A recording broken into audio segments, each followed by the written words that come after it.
రంగనాయక సాగర్ రిజర్వాయర్లోకి ఈరోజు కాళేశ్వరం పంప్ హౌజ్ల ద్వారా నీటి విడుదల చేసినందుకు ఉత్తమ్ కుమార్ రెడ్డి గారికి కృతజ్ఞతలు తెలియజేస్తా ఉన్నాం. ముఖ్యంగా సిద్దిపేట నియోజకవర్గంలో 50,000 ఎకరాల్లో వరి పంట కాళేశ్వరం ప్రాజెక్టు కింద సాగవుతా ఉంది. అయితే పంట పొట్టకొచ్చే సమయంలో రంగనాయక సాగర్ రిజర్వాయర్లో నీటి లభ్యత తగ్గింది. మరి పైనుంచి 1 టీఎంసీని పంపు చేసి పంటలు కాపాడాలని మేము ప్రభుత్వాన్ని కోరాం.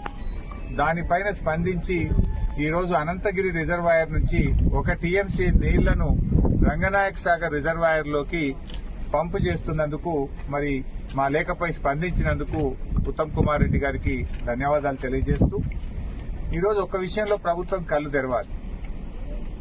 అంటే గత ప్రభుత్వం చేసిన మంచి పనులను తుడిచిపెట్టాలనో ఆ పనులను పక్కకు పెట్టాలనే ప్రయత్నంతో ప్రజలకు నష్టం చేయొద్దని నేను ప్రభుత్వాన్ని కోరుతా ఉన్నా. ఈరోజు ఎస్ఆర్ఎస్పీ స్టేజ్ 2 కింద అటు తుంగతుర్తి గాని, సూర్యాపేట గాని, కోదాడ గాని, అదేవిధంగా ఎస్ఆర్ఎస్పీ ప్రాజెక్టులో భాగంగా భూపాలపల్లిలో గాని చాలా చోట్ల పంటలు ఎండిపోతా ఉన్నాయి. గతంలో కాళేశ్వరం ద్వారా నీళ్లు విడుదల చేసి ఎస్ఆర్ఎస్పీ నీళ్లు తగ్గినా కూడా 1 ఎకరా కూడా ఎండకుండా బీఆర్ఎస్ ప్రభుత్వంలో 2 పంటలకు కూడా నీళ్లు ఇచ్చాం.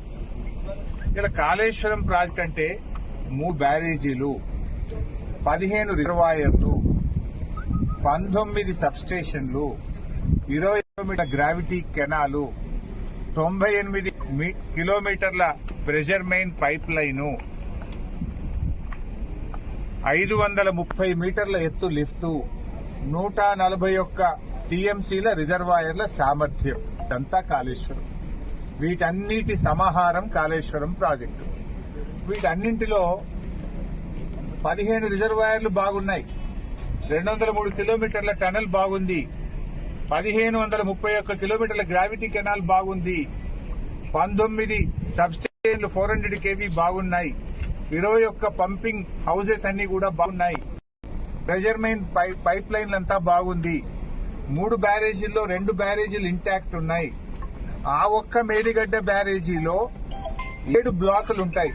7 బ్లాకుల్లో 1 బ్లాకులో 1 పిల్లర్ మాత్రమే కుంగింది.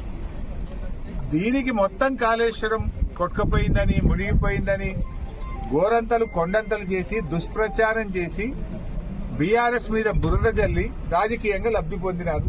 సరే, అధికారంలోకి వచ్చింది. కనీసం మీకు ఇంకా బీఆర్ఎస్ మీద బురద జల్లాలని ఆ కుంగిన పిల్లర్ను మరమ్మతు చేయకుండా మీ ప్రభుత్వం వచ్చి 15 నెలలు. ఈ 15 నెలల సమయం సరిపోదా? అన్ని బాగున్నాయి. రిజర్వాయర్లు, పంప్ హౌస్, సబ్ స్టేషన్లు, కాలువలు, టనెళ్లు అన్ని బాగున్నాయి.